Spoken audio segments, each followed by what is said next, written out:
नमस्कार विद्यार्थी मित्र हो, लर्नोलेटमध्ये तुमचे स्वागत आहे. तर फायनली बी फार्मसीचे जे ॲडमिशनचे रजिस्ट्रेशन आहे त्याच्या डेट्स ऑफिशियली अनाऊन्स झाल्या आहेत. आता बी-एस-सी नर्सिंगचे स्टुडंट्स विचारत आहेत की आता आमचं कधी रजिस्ट्रेशन सुरू होणार. इंजिनिअरिंगचं ऑलरेडी सुरू झालेलंच आहे. बी फार्मसीच्या पण डेट्स अनाऊन्स झाल्या आहेत. सो जे नर्सिंगचे रजिस्ट्रेशन आहे ते कधी सुरू होऊ शकतं हे देखील आपण या व्हिडिओमध्ये डिस्कस करणार आहोत. आणि त्याचप्रमाणे बी फार्मसीचे रजिस्ट्रेशन सुरू झाले आहे ते तुम्हाला कोणत्या वेबसाईटवरती जाऊन करायचे आहे, कधीपासून रजिस्ट्रेशन सुरू होणार आहे आणि कधीपर्यंत रजिस्ट्रेशन करायचे आहे, काय प्रोसेस असणार आहे, कॅप राऊंड कधी असणार आहेत, हे सर्व आपण डिटेलमध्ये डिस्कस करणार आहोत. सो व्हिडिओ खूप इम्पॉर्टंट असणार आहे तुम्हा सर्वांसाठी.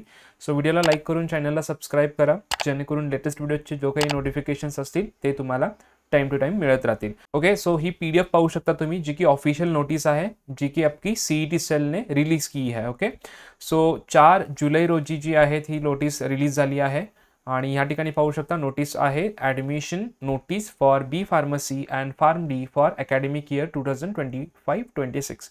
सो या ठिकाणी नोटीसबाबत दिला आहे की काय असणार आहे, कसं असणार आहे. त्यानंतर या ठिकाणी एलिजिबिलिटी क्रायटेरिया दिला आहे की जर तुम्ही महाराष्ट्राचे कॅन्डिडेट असाल तर काय एलिजिबिलिटी आहे, ऑल इंडिया कॅन्डिडेट असाल तर काय आहे आणि बाकी. Okay, so all India in the sense out of Maharashtra पण बोलू शकता.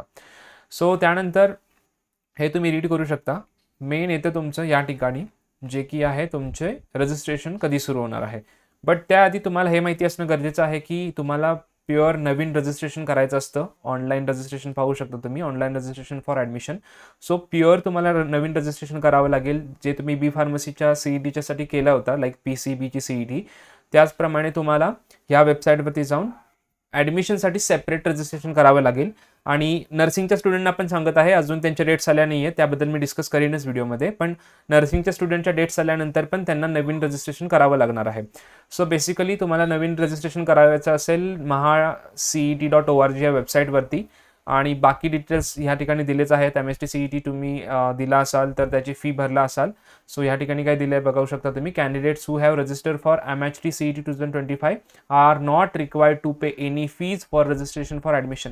खूप इम्पॉर्टंट पॉईंट आहे की ज्या स्टुडंटनी MHT CET दिली होती PCBची, त्यावेळी जर त्यांनी फी भरली असेल तर त्यांना फी भरायची गरज नाही आहे.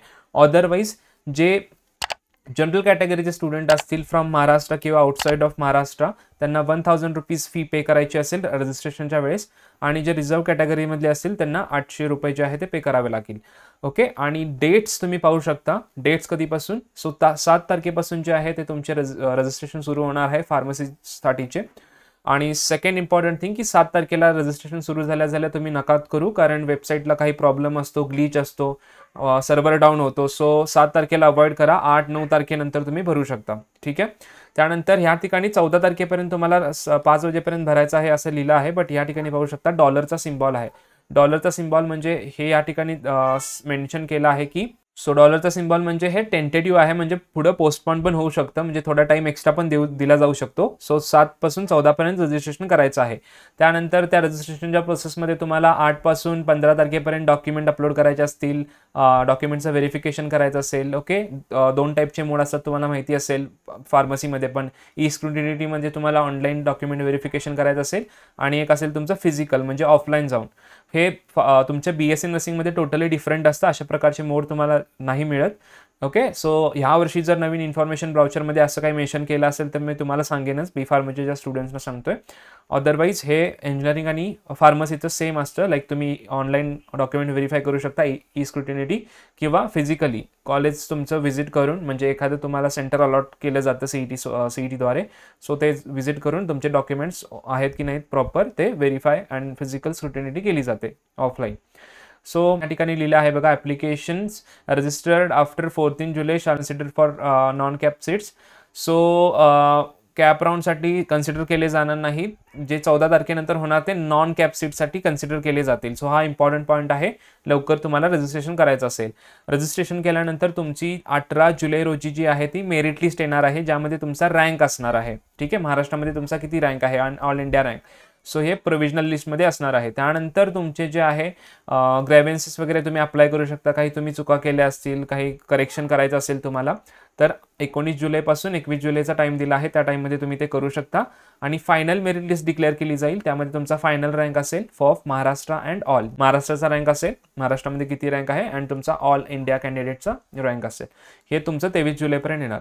ओके, त्यानंतर मग तुमचं पाहू शकता या ठिकाणी इम्पॉर्टंट इन्स्ट्रक्शन्स दिले आहेत, ज्या की कॅप राऊंडसाठी खूपच इम्पॉर्टंट आहेत, की ह्या कॅटेगरीसाठी NT, NTB, NTD, NTC, OBC, SBC यांच्यासाठी जे आहे कास्ट व्हॅलिडिटी असणं अत्यंत इम्पॉर्टंट आहे. नसेल तर प्रॉब्लेम होऊ शकतो. नॉन क्रिमिलियर असणं पण गरजेचं आहे 31 मार्च 2026 पर्यंत.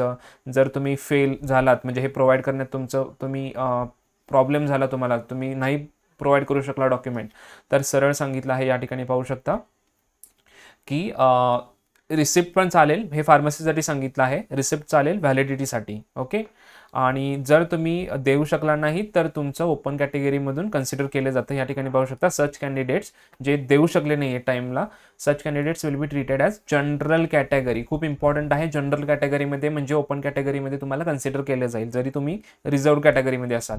सो डॉक्युमेंट रेडी करके रखना गाईज, इट्स व्हेरी इम्पॉर्टंट. बाकी सर्व या ठिकाणी इन्स्ट्रक्शन्स दिल्या आहेत ज्या तुम्ही रीड करू शकता. आणि अबाउट BSc नर्सिंगचे स्टुडंट्स, कारण इंजिनिअरिंगचं पण ॲडमिशनची प्रोसेस सुरू झाली आहे, ऑलरेडी रजिस्ट्रेशन सुरू झालं आहे. आता फार्मसीचं पण आलं आहे, 7 जुलैपासून त्यांचं पण सुरू होणार आहे. आता BSc नर्सिंगचे स्टुडंट्स म्हणतील आमचं काय.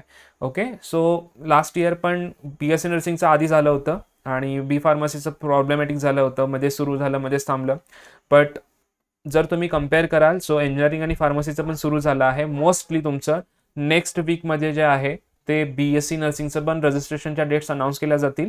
आता ह्याच ठिकाणी कशी नोटीस आली आहे बी फार्मसीसाठी, सेम नोटीस तुमची BSc नर्सिंगसाठी पण रिलीज केली जाईल. विदिन 3-4 डेज येण्याची शक्यता आहे, किंवा नेक्स्ट वीक तुम्ही कन्सिडर करून चालात. आणि नोटीस आल्या मी तुमच्यासाठी व्हिडिओ अपलोड करेन की रजिस्ट्रेशन सुरू झालेलं आहे. आणि रजिस्ट्रेशन तुमचं BSc नर्सिंगचं सुरू झाल्या त्या दिवशी रजिस्ट्रेशन नाही करायचं.